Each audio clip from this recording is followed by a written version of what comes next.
screenwrites to Jen Beagin's novel Big Swiss are in high demand. It's a classic piece of humour, too. Greta, the 40-something narrator of Jen Beagin's colourful and insightful new novel Big Swiss, lives in a house with her old friend and flaky landlady Sabine, and there is a beehive in the middle of the house. It's not only that it hangs above Sabine's fireplace and occupies a lot of her mental space. Specifically, this hive is located in the space between the kitchen ceiling and the bedroom floor, a home where thrillingly expensive window treatments bulge with stink bugs, and the centuries-old walls are no match for the upstate New York frost finds in its 50 or 60,000 residents, a striking metaphor and an oddly anodyne threat. Greta doesn't seem to mind any of this very much. She has recently moved from sunny Los Angeles to the historic city of Hudson, New York, which was the first in the United States to be incorporated, and is now known for its bohemian vibe and trendy eateries. She bunks with Sabine and eventually gets a job as alms transcriptionist at the town's only sex therapy clinic. As a result, Greta hears stories of infidelity and ortolans, including one man who thinks his penis is talking to him in the voice of James Earl Jones,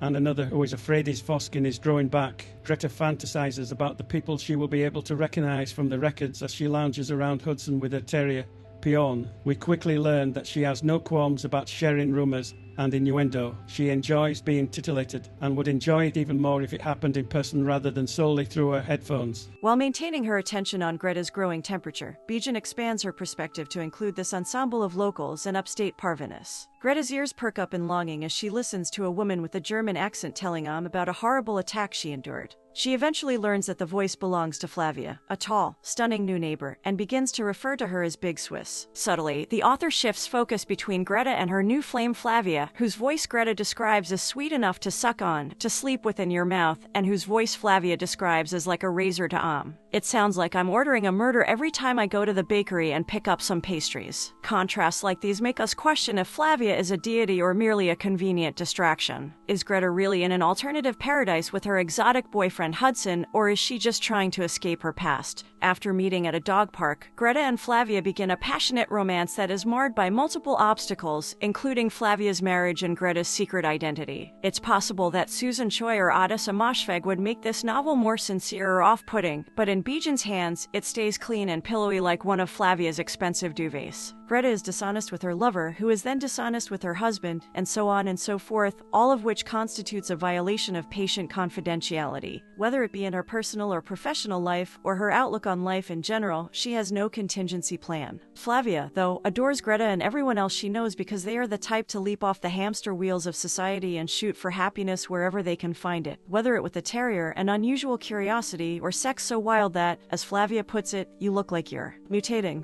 The fact that Greta lives in Hudson, a little city located 100 miles north of Manhattan, where everyone has grand views about how life should be spent, may account for some of this adulation. There are no zealots like converts, which is why it's so great that the author of Big Swiss expertly puts these weekend warriors and early retirees up on their own kebab sticks. According to Greta, Hudson was teeming with folks who'd effectively recreated themselves. Greta is in charge of a new arrival, a miniature donkey couple whose guardian has seriously warned them that if they are separated, one of them would die. Sabine, who is always reinventing herself in exotic locales, is off somewhere else. Meanwhile, Greta and Flavia get down with the buzzing activity of the home. Even worse, Flavia invites Greta to her house, where she is subjected to a fondue supper with Luke, who is unaware of his wife's fetish for female body parts. Flavia, incidentally, is a certified obstetrician-gynecologist, OB/GYN. Beagin has proven in the past that she can manage darkness with her novels Pretend I'm Dead and Vacuum in the Dark, both of which won prestigious awards, and Big Swiss, one of the funniest books in recent memory. As Sabine and Greta investigate their beehive, they find something unexpected and scary, while Flavia's stalker follows her all the way upstate. How can Greta make amends if corruption exists at the center of events? Can she ever hope to make apologies for everything she's done wrong? There are significant developments on the show. Beagin, who is credited as an executive producer, has been showing HBO about Hudson and its surrounding areas, including the cold farmhouse. Beagin is eyeing Aubrey Plaza for the role of Greta. Listen to what she has to say in A Journey with Aubrey Plaza, how to handle the challenges of the acting world. Sometimes, when I'm not working, my weird side comes out. It's important for me to keep moving. My goal is to find interesting and original characters to bring to life, rather than formulaic and uninteresting ones. Interviews can be stressful for me since I worry about making a fool of myself. All my insecurities and doubts about myself follow me into every role. I'm not quite up to Daniel Day-Lewis standards yet, but I hope to be soon. I always seem to land a job when I really shouldn't. Having been down several times in my life, I can draw on that experience when it's most useful. I rather prefer reading a newspaper, book, or other tactile medium. It is mostly dialogue in the form of transcripts. It's reading it aloud is really hard without sounding, nuts, So I've hired a couple of actors to come up here. Jodie Comer, Paul Rudd. No, I'm just kidding. The series adaptation going?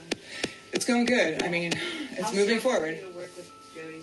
What? How stoked for you to work with I'm stoked. Okay, oh my God. I mean, it's a wet dream.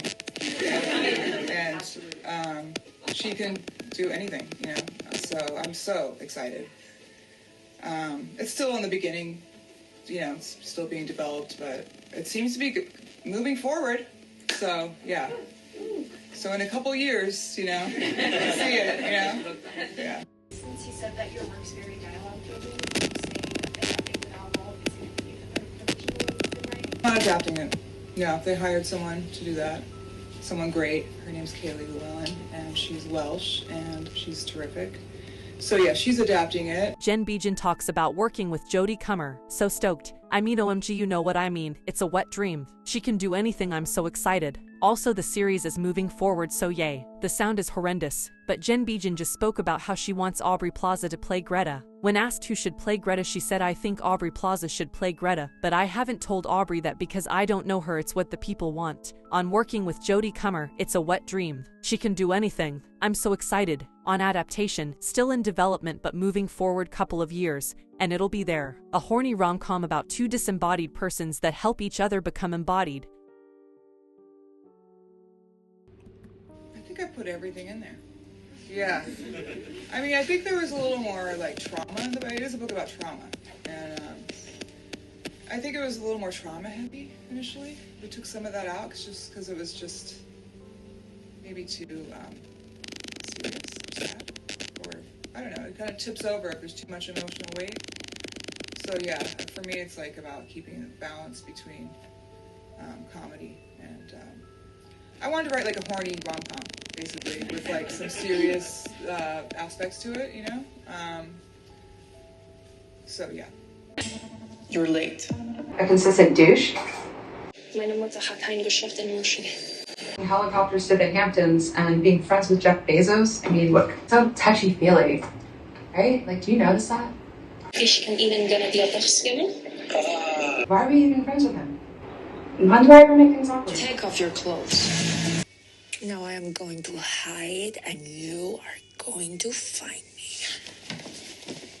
Jodie takes centre stage. The 23rd annual WhatsOnStage Awards. Jodie Comer was named Best Performer in a Play. Empire Street Productions' adaptation of Suzie Miller's play is about a young lawyer named Tessa whose life is altered forever after a tragic event. Sarah Crompton of WhatsOnStage called it an unforgettable moment in theatre, with performances commencing on the 11th of April at the 800-seat Broadway Golden Theatre and opening night slated for the 23rd of April. Comer's win in the first gender-neutral awards ceremony precedes her Broadway debut in Prima Facie. At the inaugural WhatsOnStage Awards, which were held without regard to gender, the evening's biggest winner was the effervescent Jodie Comer, who looked absolutely stunning in a black marabou minidress. Prima Facie was a one-person show, and Jodie won for her performance in it, beating out David Tennant and Jonathan Bailey in the process. The Killing Eve star was the picture of self-assurance as she posed with her trophy. In the play, Jodie played a successful lawyer who rose from humble beginnings to the top of her pitch, only to be confronted by the lines where the patriarchal power of the law, the burden of proof,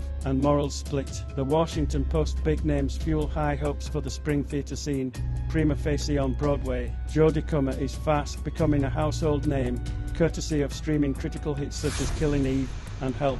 She also proves in Prima Facie to be a winning presence on stage and a safe bet to be in the running at Tony Awards time.